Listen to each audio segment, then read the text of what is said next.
श्री स्वामी समर्थ. बघा, आजच्या व्हिडिओमध्ये आपण मला आलेले गुरुचरित्र पारायणाचे अनुभव जे स्वामींनी दत्तगुरूंनी मला दिलेत ते आपण या व्हिडिओमध्ये बघूया. बघा, मागच्या व्हिडिओमध्ये मी सर्वांना बोलले होते की पादुकांचं मी जे काही बोलले होते व्हिडिओमध्ये, त्या पादुका आपल्या आलेल्या आहेत आपल्या घरी. त्या पादुका बरोबर आपल्या स्वामी महाराजांची पुण्यतिथी होती त्याच दिवशी आपल्या घरी आलेल्या आहे. त्या पादुकांचा मी फोटोही टाकते, तुम्ही आता बघू शकता. बघा किती छान सुंदर पादुका आहेत. त्या दिवशी ज्यावेळेस घरी पादुका आल्या त्यावेळेस खूप छान वाटलं, खूप प्रसन्न वाटलं.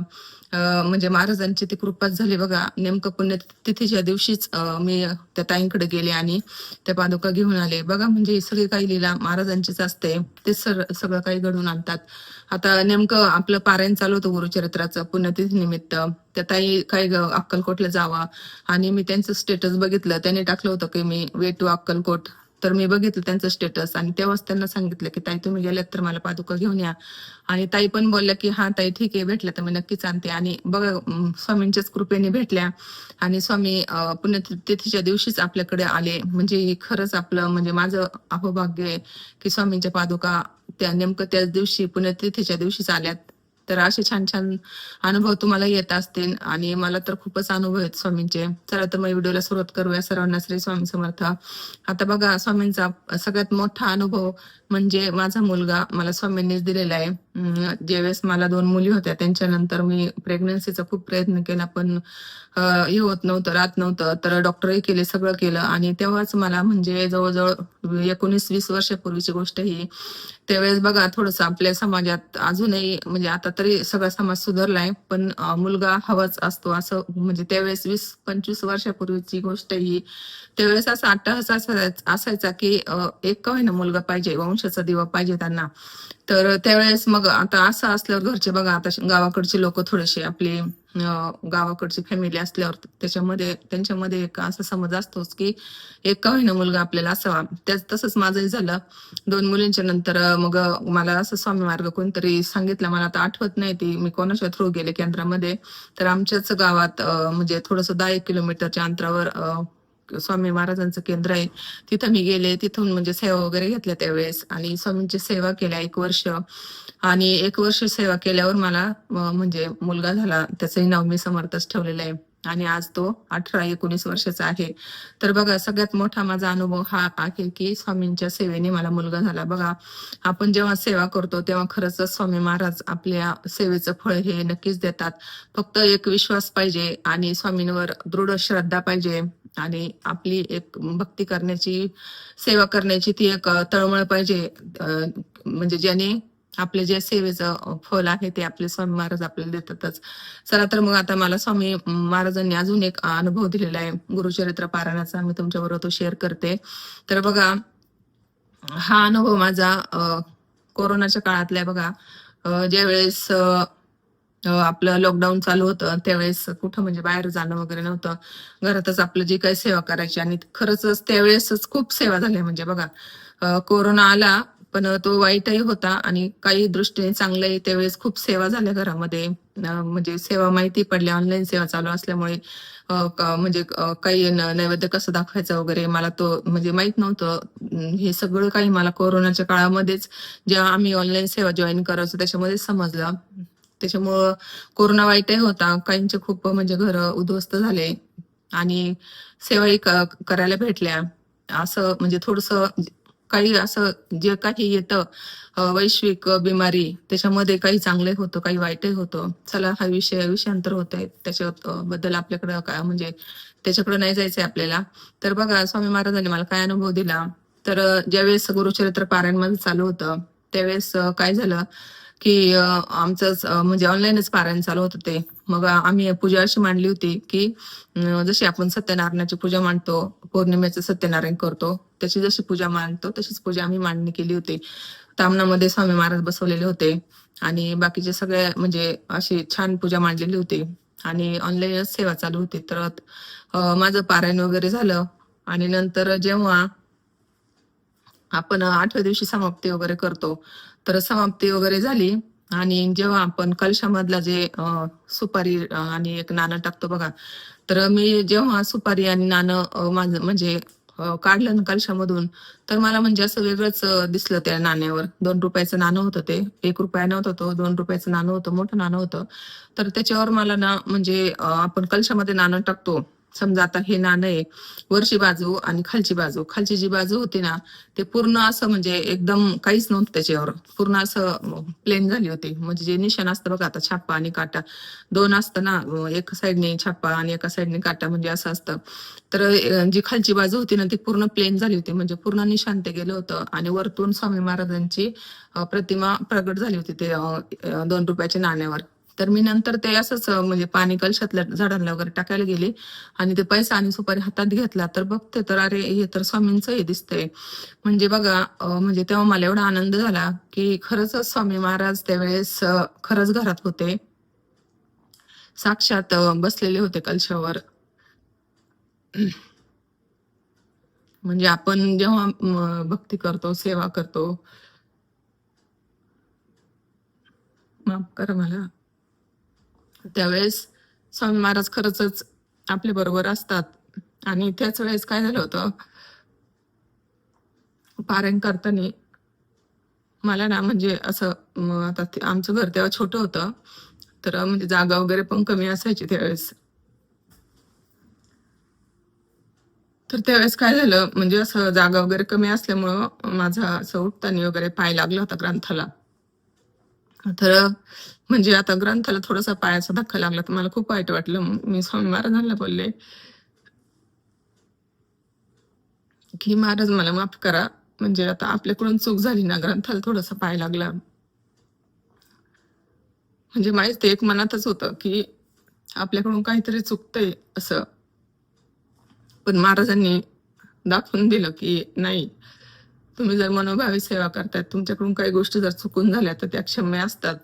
आणि मी कुठेही गेलेलो नव्हतो. मी तुझ्या घरातच होतो. तुझ्या समोरच बसलेलो होतो. बघा साक्षात स्वामी घरात होते त्यावेळेस. आणि त्यावेळेस म्हणजे अशी परिस्थिती होती, की प्रत्येकाला प्रत्येकाचा जीव हा प्यारा होता. पण स्वामींनी आपला म्हणजे माझा हात तर सोडलेलाच नाही आतापर्यंत. जेव्हापासून मी स्वामी मार्गात आले, तेव्हापासून आतापर्यंत स्वामी माझ्याबरोबर आहेतच. आणि प्रत्येक गोष्टीची ते प्रचिती देतात. त्याच्यानंतर काय झालं, मग असंच बघा स्वामी जेवढे आपल्या जवळ असतात आणि स्वामी आपला अहंकार कसा घालवतात बघा. आता त्यावेळेस नंतर काय झालं, माझं पारायण झालं होतं. त्यानंतर काय झालं, मग असंच आता ऑनलाईन सेवा चालू होत्या ना त्यावेळेस. मग अशा वर्षाताई म्हणून आहेत, त्यांचा मला कॉल आला, की नंतर ताई गुरुचरित्र पारायण परत ऑनलाईन चालू होतंय आमच्या असं लिंकवर, तर तुम्ही कराल का? तर मी बोलले, की "नाही ताई, आत्ताच तर पारायण केलंय आपण. मग आता परत कशाला करायचं? तर बस झालं आता एवढं पुण्य आपल्याला म्हणजे आपण नाही का सहज बोलून जातो. एवढ्या पुण्याचं काय करायचंय आपल्याला? आता एक पारायण झालं, बस झालं." तर त्या ताई बोलल्या, "ठीक आहे ताई, तुम्हाला नसेल करायचं तर मग ठीक आहे." असं मला विचारलं त्यांनी. तर मग त्यानंतर काय झालं, मी अचानक गावी गेले. गावी गेले आणि मिस्टर इथंच होते. तर त्यामुळं मग त्यांनी पूजा वगैरे केली. बघा ते नाणं मी मंदिरामध्ये ठेवलेलं होतं. तर मी त्यांनी पूजा वगैरे केली आणि ते नाणं त्यांना म्हणजे समजलं नाही, ते छोटं होतं ना 2 रुपयाचं नाणं. आणि ते नाणं मग काय केलं त्यांनी निर्माल्यामध्ये टाकून दिलं. ज्यावेळेस मी गावावरून आले तेव्हा बघितलं, तर ते नाणं नव्हतं. मी त्यांना विचारलं, की "तुम्ही कुठे टाकलं? म्हणजे पूजा केली मग ते नाणं कुठे ठेवलं?" ते म्हणतात, "मला नाही माहिती ते कुठं आहे. म्हणजे मी बघितलं पण नाही, मला दिसलं पण नाही."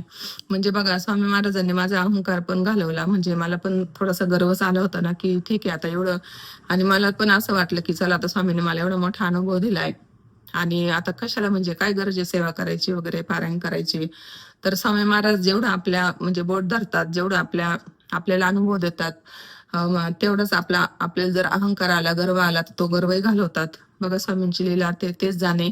आपण तर फक्त सेवा करायची आणि फक्त त्यांचे भक्त म्हणून आपण हे करायचं. बाकी सेवेत तसं सातत्य ठेवायचं. गर्व तर आला म्हणजे मला तर आला आणि तो स्वामींनी माझा गर्वही तेव्हाच हरण केला. नाणं गेलं मला खूप वाईट वाटलं. म्हणजे मी रडली पण त्यावेळेस. की म्हणजे खरंच स्वामींनी जशी प्रचिती दिली मला तसंच ते परत घेऊन पण टाकलं. कारण स्वामींना अहंकार, गर्व हा नकोय. कारण ते म्हणतात, "माझ्याकडे यायचं तर तुम्ही याचं सगळ्यांचं. तुम्ही माझ्याकडे येताना विनम्र झालं पाहिजे. तुमचा गर्व, अहंकार हा सोडून दिला पाहिजे." पण त्यांचंच बरोबर आहे, की खरंच आपलं माणूस आहे आपण. थोडासा आला अहंकार, गर्व तर स्वामीबरोबर आपला एक गुरु म्हणून त्यांचं ते कर्तव्य आहे, की तुम्हाला जर अहंकार येतोय, तुम्हाला जर गर्व होतोय, तर मग तुम्ही माझ्या योग्यतेचे नाहीये. आणि मग तो गर्व हरण करून, आपला अहंकार दूर करून मग ते आपल्याला परत जवळ घेतात.